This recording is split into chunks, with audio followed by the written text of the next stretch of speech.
Thank you so much. I'm grateful for the introduction, and it's a huge honor to be here. Colonel Cook, Professor Cook, I'm very touched by the invitation and love coming back here. In fact, I told my students at the University of California that I was coming here, and they actually are very jealous of you, and which you might not believe, but they are.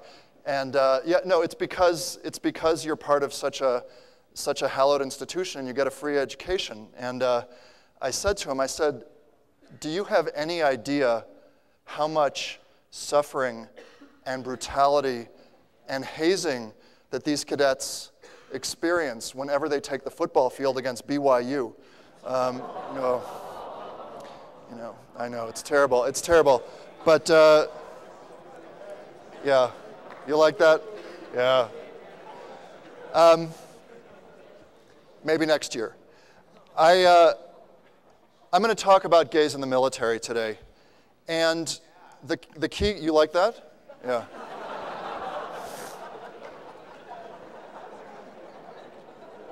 Who is that? Yeah. My question is whether discrimination against gays and lesbians is ethical, whether it's moral. All of us know, of course, that all institutions engage in discriminations of all sorts. And the case of gays and lesbians in the military is one of those examples. And my question today is about the philosophical implications of the policies which prevent gays from serving in the military. But by way of context, I want to start by asking, what would it look like if the gay ban were repealed? What would happen if Don't Ask, Don't Tell went away? And I want to claim that there are two, you know what it would look like? There are two different debates about that question. One of those debates is the military effectiveness debate, with some people saying if the gay ban were lifted, unit cohesion and readiness would fall apart. Others saying, no, that's not true. Cohesion would not be affected. On the other hand, of course, is a moral debate about discrimination. Is the gay ban moral? Is the gay ban immoral? Is homosexuality moral? Is homosexuality immoral? And the way I distinguish between these two debates, because of course there's overlap between military effectiveness and morality. It's not as if they can be perfectly distinguished. But the way I think about the distinction is that the question about military readiness and cohesion is really one of evidence and of facts and of looking at what the data say about the arguments. Whereas the moral debate really doesn't have to do with facts. If you believe that homosexuality is immoral, there's no fact or data or evidence that's going to convince you to change your mind. And so what I'm going to focus on today is that second set of questions, the moral, ethical questions. And there are two reasons why I'm focusing on morality instead of cohesion. First of all, because our former chairman of the Joint Chiefs of Staff, Peter Pace, about a year ago, made comments to the effect that homosexuality is immoral, it's an immoral choice, it's a perverted lifestyle, it's not something we in the military should be endorsing, and there was a lot of noise around those comments. And so the first reason for talking about the morality of the issue is Peter Pace's comments. The second is that I want to argue, and we can talk about this in questions and answers if you disagree, but I want to argue that the military effectiveness debate is over. There is no more question about what would happen to unit cohesion, readiness, morale after the ban is lifted. And the answer, according to all the evidence, is nothing. Why is that debate settled? Well, it was settled on January 2nd, 2007, when former chairman of the Joint Chiefs of Staff, John Shalikashvili, published an op-ed in the New York Times saying, I implemented Don't Ask, Don't Tell for its first 5 years, and I believed it was a good policy, but I was wrong, and I've since come to understand that when the ban is lifted, gays and lesbians will serve on an equal basis with everyone else, and there won't be a problem. And all of the evidence from our foreign allies, from police departments, and from other institutions suggests that Shalikashvili is right. So let's get back to morality, and this is, after all, a philosophy class, and talk about the ethics of homosexuality and the ethics of don't ask, don't tell. And then I'll circle back at the end of the conversation to talk about the Constitution.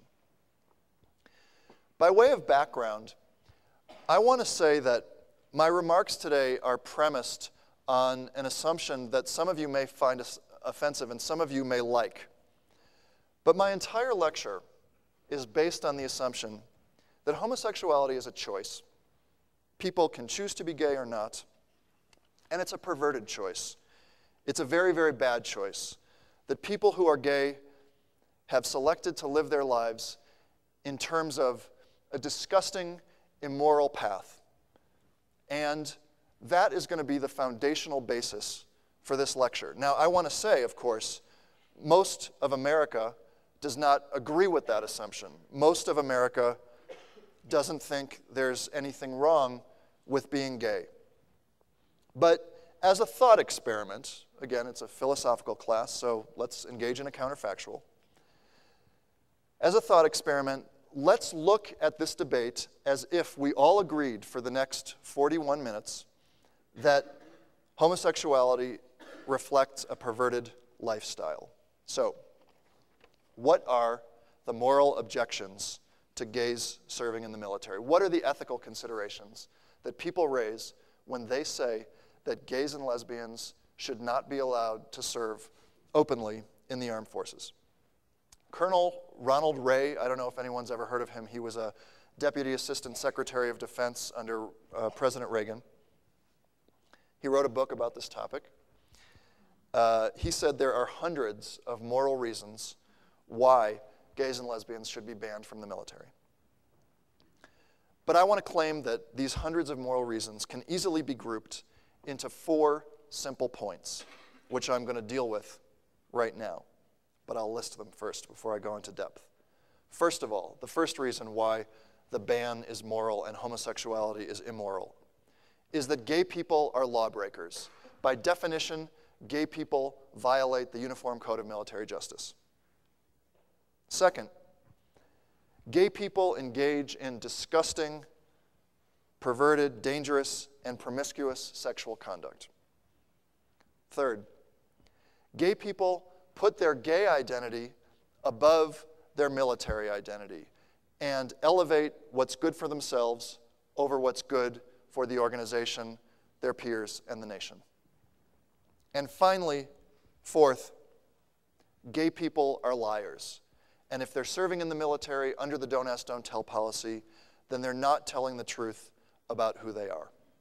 So for all these reasons, Colonel and Deputy Assistant Secretary of Defense Ray says, gays and lesbians are perverts in uniform, and if the gay ban is lifted, then God will exact his revenge on the United States by destroying us, and there will be no more United States. Now, to my key question.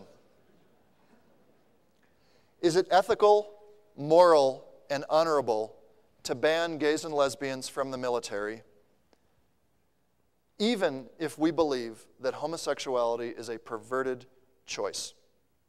In response to my question, I'll break my lecture down into a few arguments.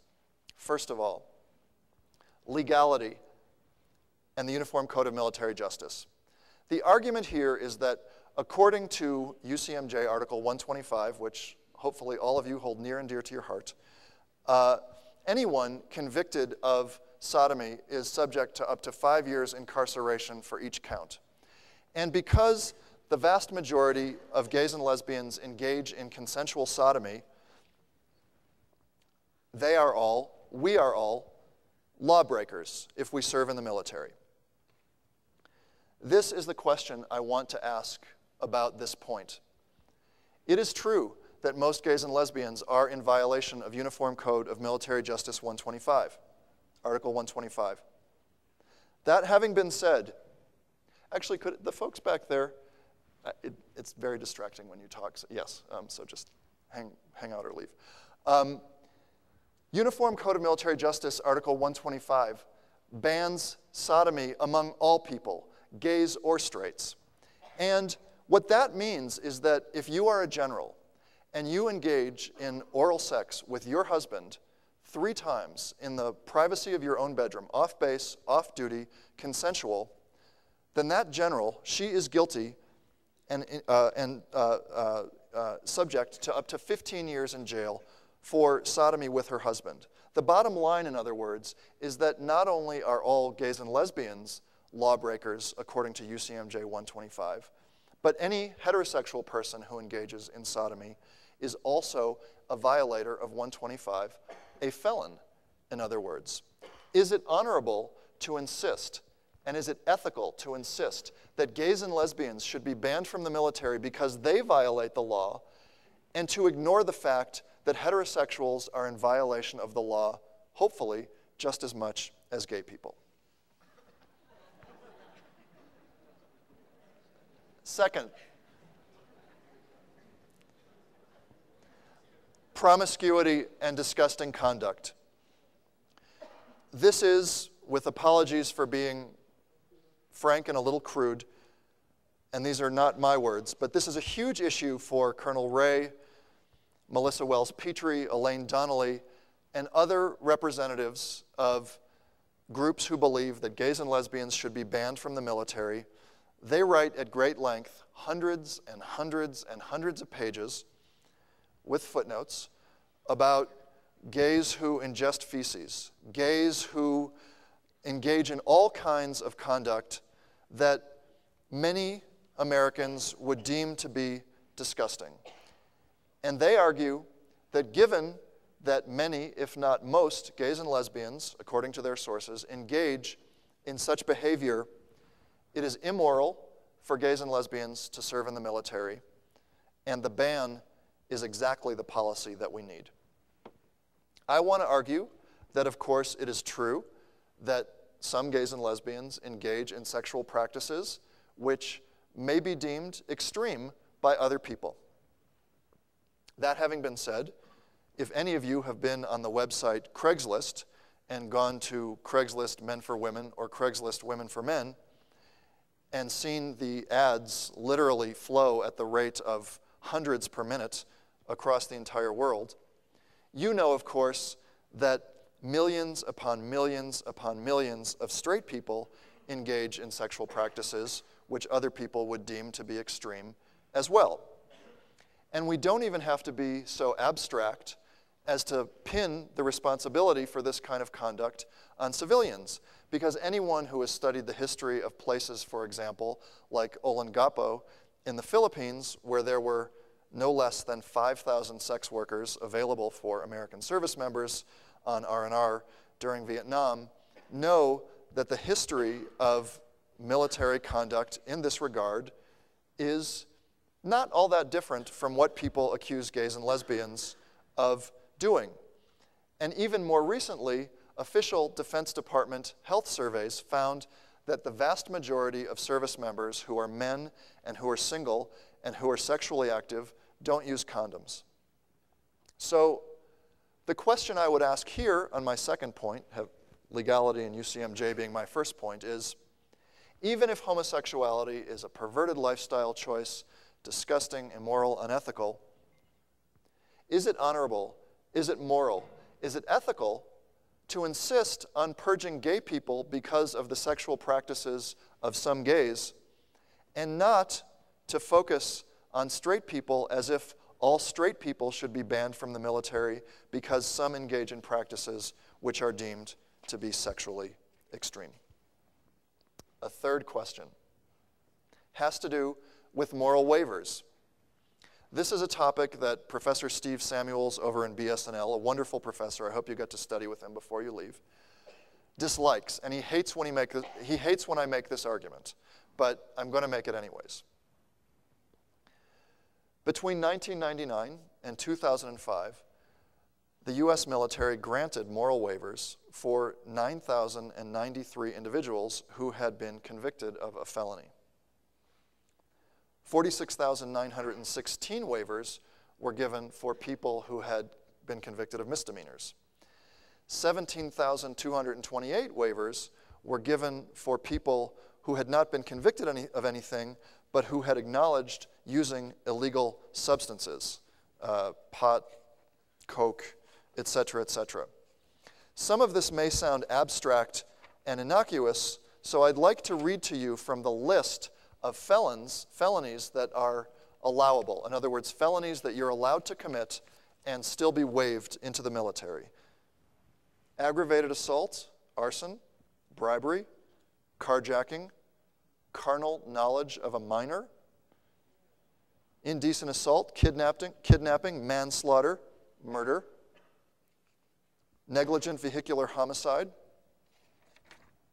perjury, rape, robbery, and my favorite, making terrorist threats. You can be convicted of making terrorist threats and still be waived into the military. Now, I want to be clear. There's actually a literature on the moral waivers program. It's a very interesting literature. I've studied it closely.